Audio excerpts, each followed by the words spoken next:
مساء الخير.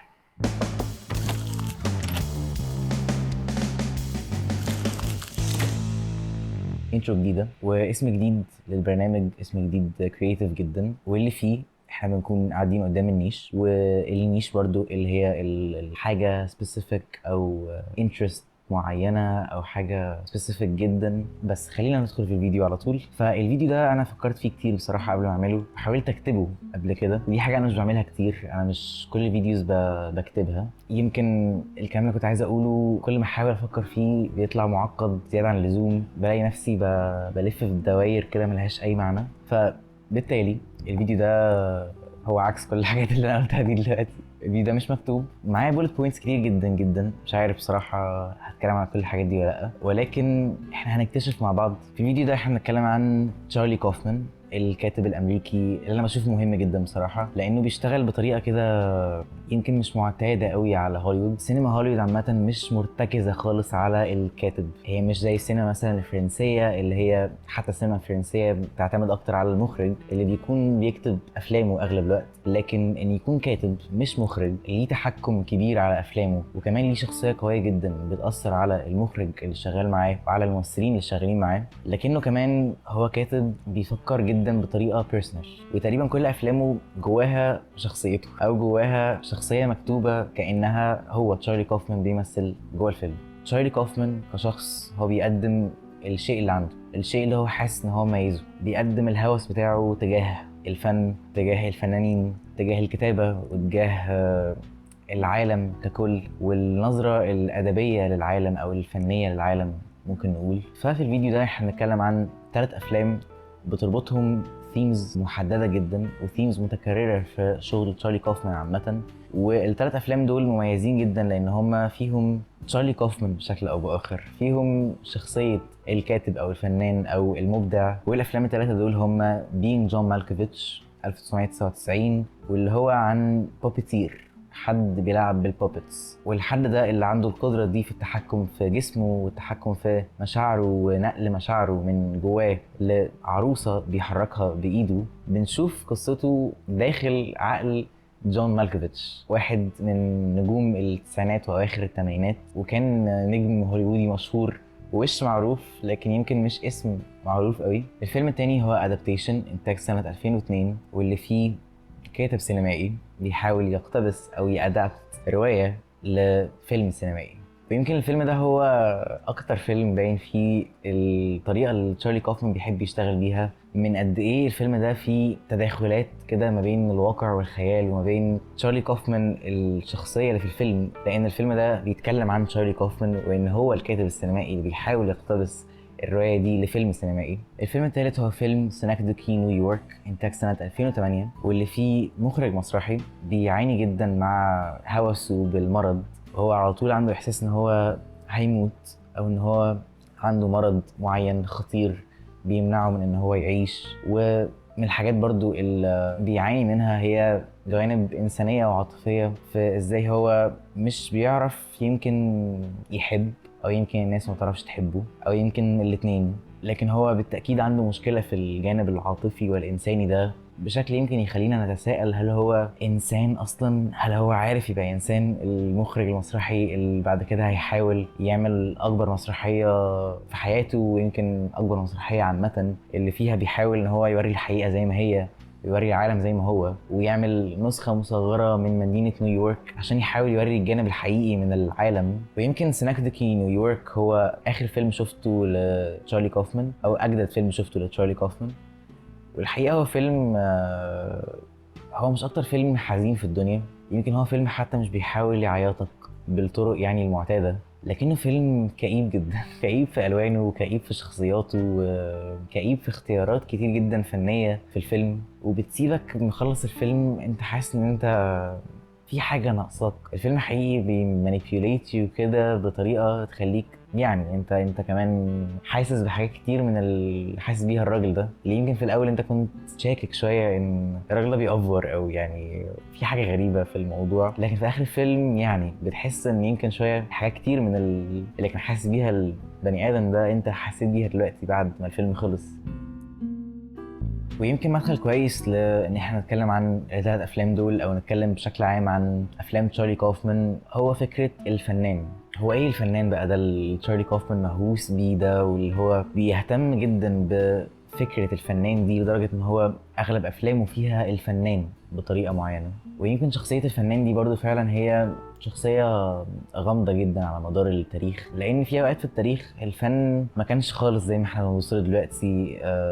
يمكن احنا دلوقتي بنبص للفن كشيء شخصي او كأداة تعبير في ايد بعض الناس بيعبروا بالفن عن نفسهم، وبالتالي في تعبيرهم ده احنا بنشوف نفسنا وبنشوف برضو مشاكلنا ومعاناتنا. فنظرتنا برضو للفن دلوقتي هي نظرة شخصية جدا، فيها مش دايما بيكون الفن محتاج يكون ليه فانكشن معينة، رغم ان ده شيء برضو ناس كتير بتختلف عليه. هل الفن محتاج يكون ليه رسالة؟ هل محتاج يكون بيعمل حاجة في المجتمع حالا، يعني يكون ليه يعني instant impact على المجتمع دلوقتي حالا؟ فاحنا دلوقتي قادرين نبص للفن بالطريقه دي، ورغم من اختلاف ناس كتير على فكره ان ايه هو الفن او ايه المفروض الفن يكون بيعمله في الناس او في المجتمع، احنا قادرين نعمل النقاش ده لان الفن تحول وبقى الحاجه اللي بنتكلم عليها دلوقتي دي. الفن ما كانش طول عمره كده خالص في التاريخ، الفن كان اكتر كرافت، كان حرفة، مهنة. فاحنا هنا لما بنقول فن بنتكلم على المعمار، بنتكلم على النحت، الحاجات اللي هي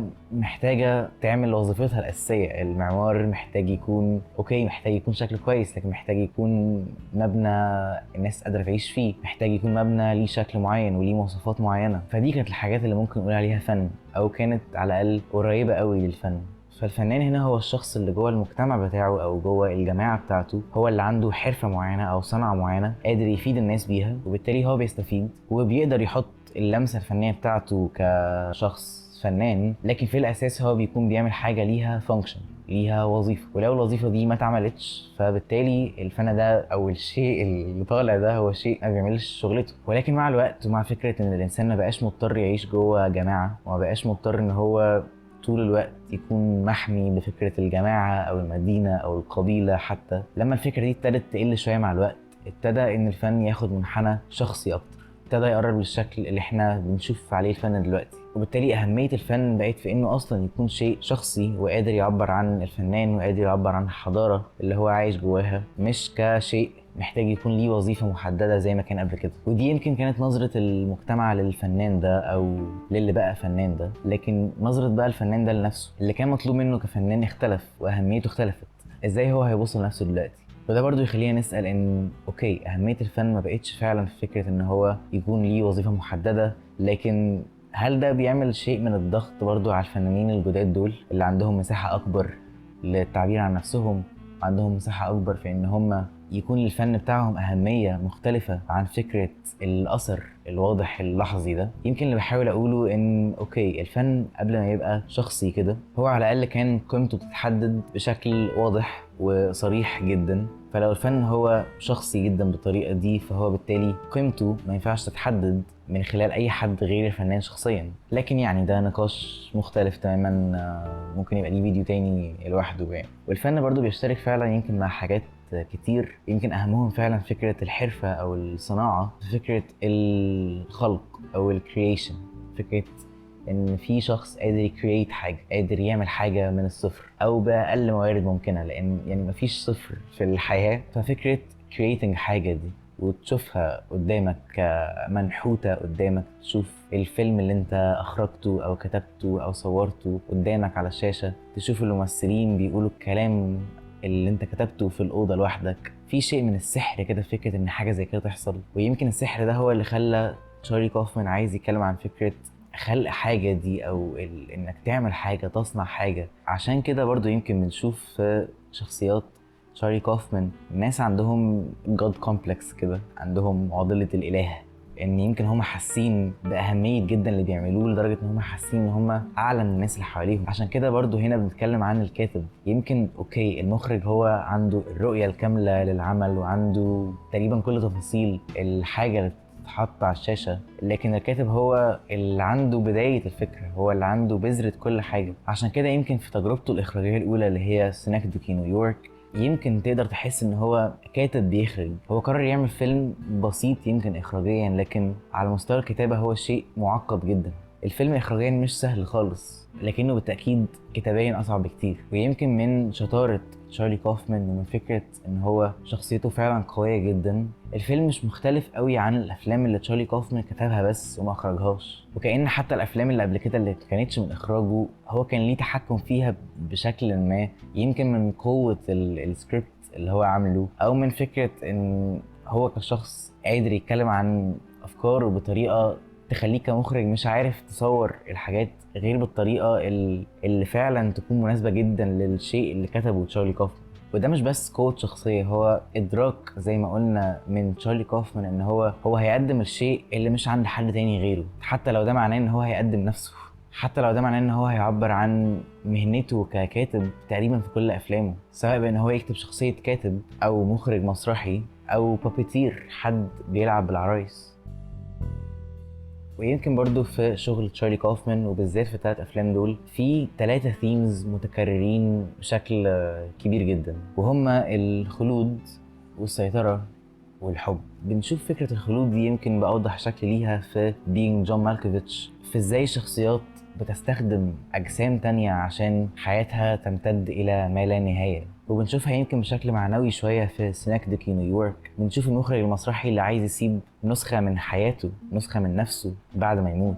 وبنشوفها برضو في فيلم ادابتيشن يمكن بأقل وضوح شوية من الأفلام التانية، لكن بنشوف الكاتب اللي حاسس إن هو عنده أكتر بكتير. بنشوف إزاي هوسه في إنه يسيب فيلم يكون فيه شخصيته، يكون فيه عبر عن جزء معين في شخصيته أو عبر عن نفسه بشكل هو مش هيعرف يعبر عن نفسه بيه في الحياة الحقيقية. تاني ثيم وهو الكنترول، السيطرة، التحكم، هوس التحكم في نفسك، في الناس اللي حواليك او في العالم كله. بنشوف السيطرة دي في بينج جون مالكوفيتش، بنشوف البابيتير، بنشوف الشخص اللي بيتحكم في العرايس، حد بيحط من جسمه ومن روحه في عروسة. بنشوف في بينج جون مالكوفيتش السيطرة بالشكل الحلو اللي فيه إبداع، فيه فن حقيقي، في إزاي كريغ شوارتز بيحرك العرايس، إزاي بيحط من نفسه في العرايس. وبنشوف برضو ازاي هو نفس الشخص عنده هوس رهيب في انه يتحكم في الناس اللي حواليه، في جون مالكوفيتش، في مراته، في البنت التانية اللي هو فاكر ان هو بيحبها، او بس في الحقيقة هو عايز يثبت لنفسه ان هو قادر يتحكم فيها او يسيطر عليها.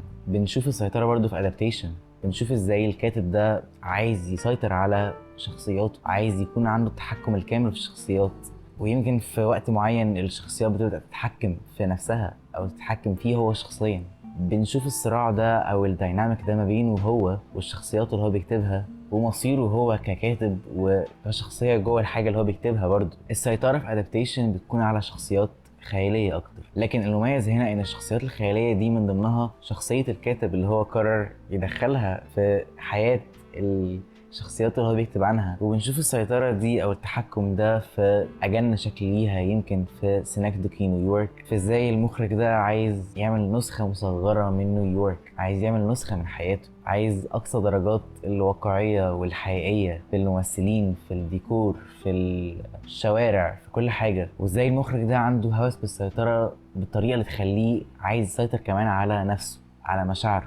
فيلم برضو مش معانا في الليست هو Eternal Sunshine of the Spotless Mind، اللي فيه فانتسي، السيطرة على الأفكار، السيطرة على الذكريات، إن إحنا لو عندنا القدرة إننا نسيطر على ذكرياتنا ونمسح منها اللي إحنا عايزين نمسحه ونسيب اللي إحنا عايزين نسيب. تالت ثيم هو الحب.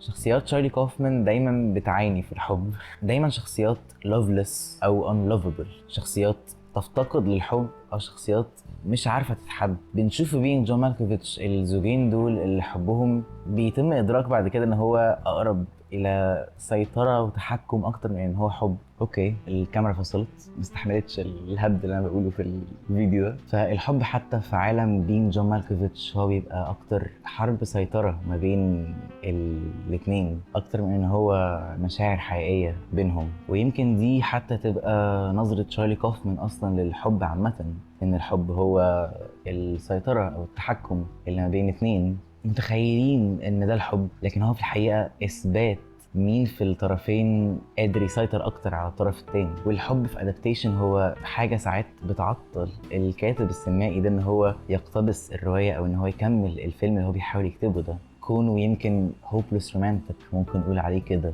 فهو دايما عنده أفكار رومانسية تجاه الشخصية اللي هو بيكتب عنها أو حتى الكاتبة نفسها اللي عاملة الرواية. فالحب هنا هو أكتر نابع يمكن من زهق، يمكن حتى الحب هنا هو هروب من فكرة حياته دي بالكتابة اللي عليه اللي هو مش عارف يخلصها. وفي سينكدوكي نيويورك المخرج المسرحي ده بيتعرض لخيانات ومشاكل كتير في الحب بتخليه يمكن مش عارف يفرق ما بين الحب الحقيقي بتاع العالم الحقيقي والحب اللي هو عايز يكون موجود في المسرحية بتاعته العملاقة دي. فكمان يمكن بيبقى المخرج ده مش عارف يفرق ايه اهم بالنسبة له دلوقتي، ان هو ينجح في حياته العاطفية الحقيقية ولا انه بس يقدر يصور حب حقيقي ممتع في المسرحية اللي هو بيعملها. ويمكن العامل المشترك ما بين الشخصيات دي كلها ان هي شخصيات مش عارفة تحب نفسها اساسا. هي شخصيات بتدور على الحب او عندها مفهوم خاطئ عن الحب نابع من ان هم مش عارفين يحبوا نفسهم زي ما هم. وشخصيات تشارلي كوفمان الحقيقة هي شخصيات دايما بتتحرك جوه الثيمز اللي تشارلي كوفمان مهتم بيها. فالشخصيات دايما هي شخصيات فيها عيوب كتير جدا وفيها insecurities كتير جدا. هي شخصيات خايفة من الحياة، خايفة من الحب. ويمكن برضو الخوف ده هو اللي بيخلي الشخصيات دي عايزة تهرب لعالم مش حقيقي، عايزة تهرب لعالم يكونوا فيه قادرين يسيطروا على نفسهم، على مشاعرهم، ويمكن يسيطروا كمان على الناس اللي حواليهم. وبتكون الشخصيات دي بتدور في العوالم اللي مش حقيقية دي على معنى أكبر، معنى أهم من المعنى الحقيقي بتاع الحياة الحقيقية، لأن هم مش حاسين إن هم في الحياة الحقيقية قادرين يدوا معنى لحياتهم. فبيختاروا الخلود، بيختاروا إن هم يعيشوا في عوالم مش حقيقية ويقنعوا نفسهم إن الحياة دي هي الأهم بالنسبة لهم. في محاولة منهم بائسة يمكن في البحث عن السلام النفسي، وده بيخليهم فعلا يقعوا في حب عوالم مش حقيقية، يقعوا في حب نسخ مش حقيقية من نفسهم، لمجرد ان النسخ دي والحيوات دي هم فيها قادرين يكونوا اشخاص تانيين. فبالتالي اي عالم خيالي قادرين فيه يحبوا نفسهم او قادرين فيه يلاقوا الحب اللي هم مفتقدينه في حياتهم الحقيقية بيكون بالنسبة لهم اشبه بحلم جميل قادرين فيه ان هم يكونوا اشخاص اهم، اشخاص يتحبوا. وعشان كده ده المميز في تشارلي كوفمان. دايما بتلاقي ان في ثيمز رابطه افلامه، ثيمز فعلا نابعه من خوف حقيقي جواه يمكن تجاه العالم، ونابعه من فلسفه حقيقيه جواه، فلسفه يمكن اساسها البحث عن حقيقه ما، البحث عن حب، البحث عن معنى، حتى لو المعنى ده الشخصيات دي هي اللي هتخلقه لنفسها. وبس كده، ده كان كل اللي عندي للفيديو ده. دي كانت يمكن محاولة بائسة مني اني احاول الم شغل تشارلي كوفمان وفلسفته من خلال 3 افلام فيهم شخصيات يمكن العامل المشترك بينهم ان هم عندهم قدر ما من الابداع، عندهم قدر من الابداع يمكن بيخليهم يضروا نفسهم اكتر ما هو ابداع يخليهم اشخاص احسن. اتمنى الفيديو ما يكونش عشوائي قوي او معقد زيادة عن اللزوم او بيحاول يكون عميق ومعقد زيادة عن اللزوم. بجد الفيديو ده بس محاولة مني ان انا ابص لشغل حد انا بحب شغله جدا وبحس ان في فلسفة حقيقية ورا افلامه، وبحس ان فعلا هو عنده حاجة مميزة جدا في شغله بتميزه فعلا عن اي حد تاني. ويمكن هو ده فعلا الفن، هو الحاجة اللي عندك اللي مش عند حد تاني غيرك، اللي انت بس احسن حد يعرف يقدمها. شكرا جدا انكم اتفرجتوا على الفيديو، اتمنى يكون الفيديو عجبكم واشوفكم الفيديو اللي جاي. باي باي. المونتاج بقى هو اللي هينقذ الفيديو ده بجد حقيقي يعني بجد. انا مش عارف انا قلت ايه اصلا.